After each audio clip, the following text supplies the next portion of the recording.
I don't go over, I'm Jen from our Practicum Family 445 group.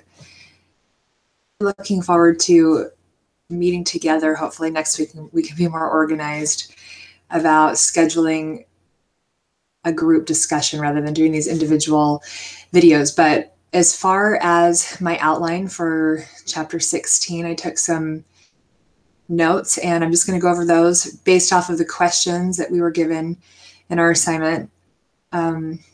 So the first one was, as you read this chapter on marketing, what thoughts or insights did you have about marketing family life education? And I thought the chapter started off with a really great analogy from that Field of Dreams baseball movie. I saw that years ago, but I did remember the catchphrase from the movie that states, if you build it, they will come. And I know that's what we're doing with our practicum. We're building something to help families and individuals. So I know that if we build something really great, it will be desirable and people will be interested in learning, especially if we're excited about it and well organized. So some of the things that our reading touched on in effort to advertise for the class, we'll prepare to present based off of 4 dimensions of marketing. I know there's 8, but the first 4-ish, or kind of, they can all fit into a category of our product, price, place, and promotion. So the product is the whole package of professional services that will be offered to a client or clientele. And I realized for our target audience, it will be people in our community, perhaps our friends or friends from church or our neighbors or family, right around where we live for this specific project. And the demographic, the specifics on that for our audience or examples are like a certain age category or perhaps an income or education level, even religion and race. Those are just some ideas. And when preparing for our presentation, we should consider all the details we're trying to gather. So things like maybe medical history, if it applies, their lifestyle, personality, values, opinions, beliefs, and personal habits. Beneficial for us to know specific things about the audience that we're targeting so that we can teach them relevant things and in a personalized way. So doing our homework on that group of people beneficial and help us personalize our message. Let's see. So as we position the product, our text referred to as the process of the message we're teaching, we can help them expect to know what's in it for them. So projected results clear. People that are entertaining the eye of attending our workshop, they need to be tantalized by sharing and teaching. So price was another P, but I know our workshop is free, but in the future, should we do services like this, that might be a factor in the community. And I also put time in there because that's sometimes just as much of an issue for people. They may have the money, but not the time. So it really has to be something that seems to be valuable to them. And even the place. So as far as, I think I will host my workshop either out of my home or maybe at the church building. I've seen a lot of people in my area that have been BYU Idaho students that have done this practicum assignment and they've hosted it at the church or in their home, and that seems to work well.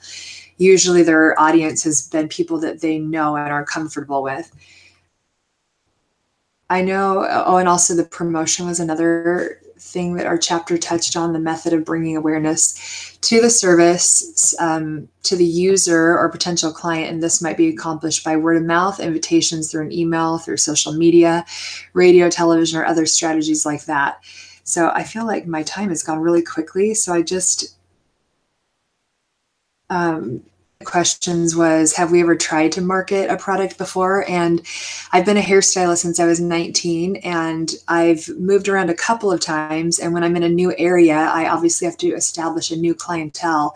And so that's definitely a time when marketing becomes a big deal and something important for my business. So one thing that was successful for me in one area, when my husband and I first got married, we lived in the area that he grew up in, and I worked in a really cute salon in that town, and when I didn't have any clients, I'd walk up and down the streets of that old town and I'd pass out flyers, like my own advertisement that often would have, a 20% off your first service or a certain dollar amount off. And so that was one strategy of getting people to come in the door. The best thing that worked, of course, was word of mouth. So once I started getting clients, they returned because they liked the service. And so I think with the FLE marketing philosophy and idea, I think it needs to be word of mouth would be the most ideal. People advertising for us. So when they think something's amazing and helpful, then they pass it on. And I noticed that in my business with doing hair too. So, and it can be a little tricky. I know that was the last thing I talked about. And I think I got a lot of clients from offering promotions, but those aren't always the clients you want to keep. Like maybe it really helped their budget to have 20% off or a certain dollar amount off of that first service. But if I didn't keep my prices right there, sometimes I think our promotions can be hurtful.